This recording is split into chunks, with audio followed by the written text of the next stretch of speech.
Or we have forgotten, I feel, and please, this is just my opinion, it's not something you have to swallow, but I'd like you to at least consider it. There's a phrase, you know, we talk about nature and us as if they're different, but they're not different. We are nature, you are nature.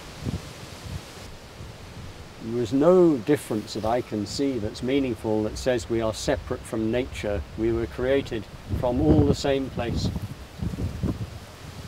But we have, it seems to me, in our society, in this country, we have forgotten how deeply connected that is. All our food comes from nature, our air is nature, our heating, whether it's oil or whatever it is from nature. We are so deeply implicated in nature.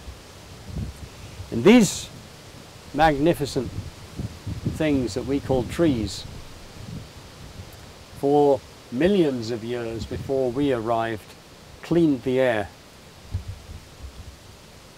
And don't many humans find trees so beautiful? And how would our cities be without a single tree, or our gardens without any trees?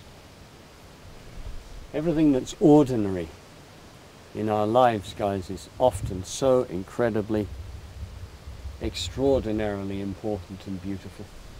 Like water, for instance. Why do we not? If we are writing a list now, what do we think to be most beautiful, important? I wonder how many times water would be written down. Maybe not, because we have as much to drink whenever we want, every time.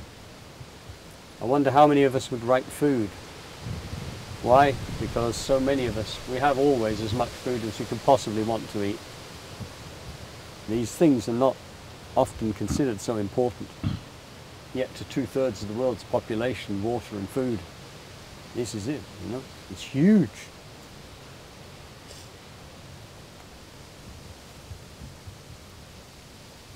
Our sense of connection, our feeling of rootedness, our feeling of belonging with nature is an old thing that we all used to have. Perhaps it's why many of us love to sit round a fire, a real fire, and just sit round and be together around a fire, because we have done that for thousands and thousands and thousands of years.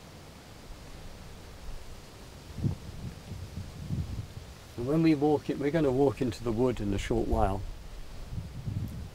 And I really invite you, ask you, to go in as open as you can to a new experience.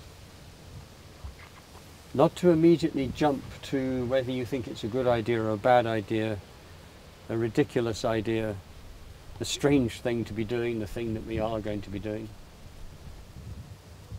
To really just go in open. A few days ago we had 45 men and women on like a MBA program, but already managers. So these were directors, they were all directors or CEOs, MDs of companies.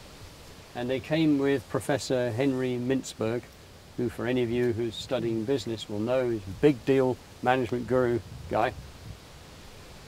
Professor Jonathan Gosling brought them with him, and Henry Mintzberg, for this program. And they did the same exercise that you're about to do. And we were talking about leadership, because they all carry this title, leader. And we were saying, what does it mean to be a leader at this time? Because actually I feel I am addressing you as a group of leaders. Whether or not that's tattooed on your chest, it is. It's certainly what we need. I don't mean, by the way, leaders in terms of people that have a team of people they order about. Leader being someone that is actually directing their own life in a powerful and authentic way. Leaders, as we define them, someone who's brave enough to act on what they know to be true, we consider to be a leader. Somebody who's brave enough to act on what they know to be true.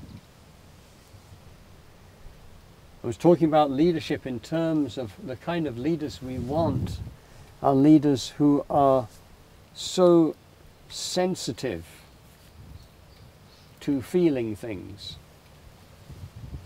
for whom tears are not unfamiliar.